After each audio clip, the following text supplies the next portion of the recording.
Aloha. I'll tell you what, just gonna go over that rhythm beat instead of playing the whole song through. It does have a couple cool places where we can do these rhythms. However, with the song,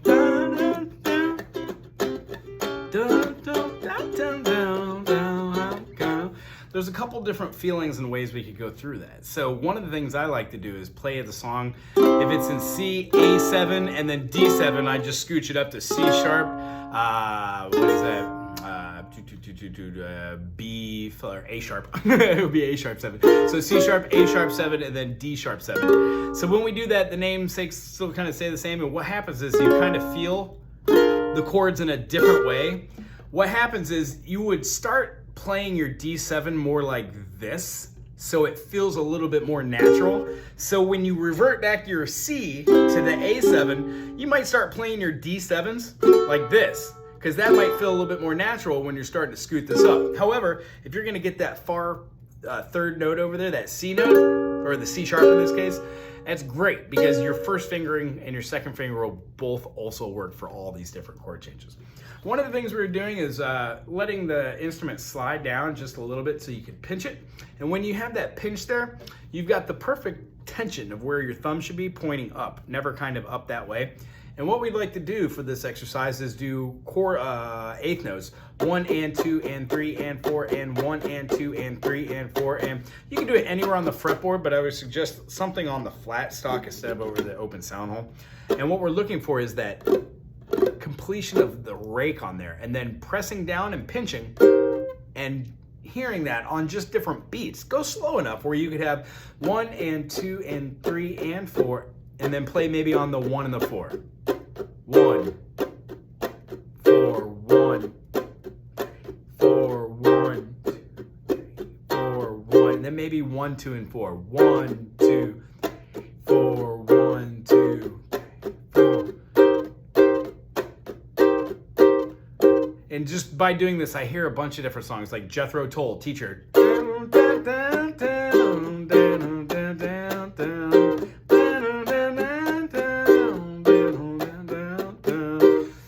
So the one for this is going to be a little bit more complicated, but you picked up on it really quick.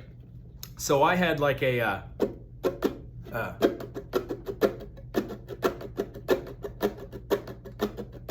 so we have a down, up, down, up. Down is a rest, and then we're catching on the up, down, up, down, up, down. So we'd have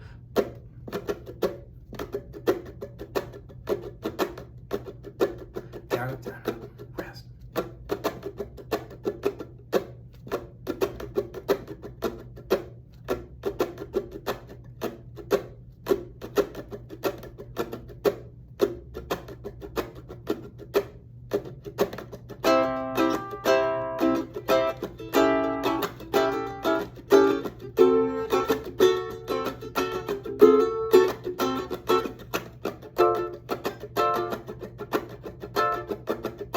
So the three chords I think you should work with are the B7, doing that eighth note, eighth note, eighth note, eighth note, eighth note, eighth note, eighth note, and then 1, 1, 1, 1, 1, 3, 1, 3, 1, 3. Then do odd ones like 1 and 2, 1, 2. Now that'll be 16th. Don't do that. 1, 2, 3, 4, 1, 2, 4, 1, 2, 3, 4.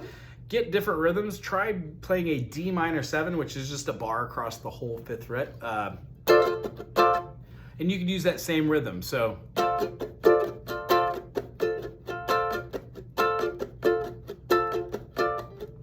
but a practice to get to the point where you're having a little bit more right hand control is just to accent the notes where you feel them. So maybe accent the 1 and 3 and then the 2 and 4 in a whole round. So 1 and 2 and 3 and 4 and 1, 2, 3, 4, 1, 2, 3, 4, 1, 2, 3, 4, 1, 2, 3, 4, 1, 2, 3, 4, 1, 2. Oop, I screwed up. 1, 2, 3, 4, 1, 2, 3, 4. Play, play, rest, rest, play, play. When you tell your brain what to do in this fashion and form, you're basically writing those neuron synapses as we were talking about. And regardless of age. The more you do it over, as you know, you're going to be able to perform those. So the 3 takeaways from today: whatever chord or song you're working on, try to see it as both of the chords. Like that's a C minor 6 and an A minor 7. When we're looking at chords like a C minor, try to see that as like an E flat major 7, as well as a C minor. That's going to help us to use our relatives while we're doing a little melodic soloing later. And then as far as the chords we're pulling right now, try and do the different inversions. So if we're working with like an E7, try and find that with the bar chord, because in our mind, a D7 is an E7. All we do is scooch it up. So overall, being able to do this rhythm thing, we're doing 1 and 2 and 3 and 4, and on the right hand, the only other thing that I didn't say in this video, which I think we should call mention, when you're doing this, let that first finger be some of your downward weight inflection. So baka, baka, baka, rest, up, down, down. You can do a boom, boom, boom, boom, boom, boom, boom, down, down, down, down, down, down, down, down, down. So when you see my hand go like that, that's because I'm just like really going out there and doing that. And feel free to let your hand kind of get in the jostle. I didn't want to talk about this while you were doing it because your right hand rhythm has gotten so much better. You don't have to have your hand always like this. It is acceptable to have your fingers out here.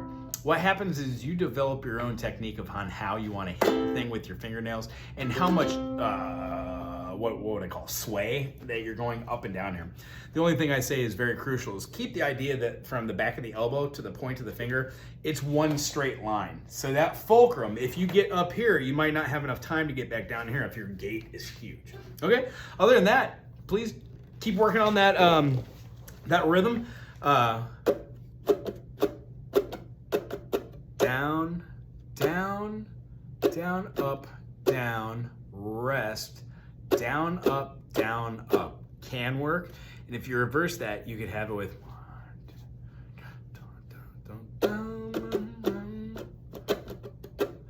and I like that last one too because it has this dum ba dum bum ba boom ba ba ba boom bum boom ba boom ba boom ba boom bum boom bum ba boom ba ba boom ba ba ba ba ba boom bum ba boom ba ba ba ba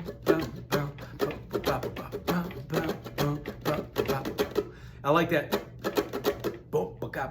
at the end because that has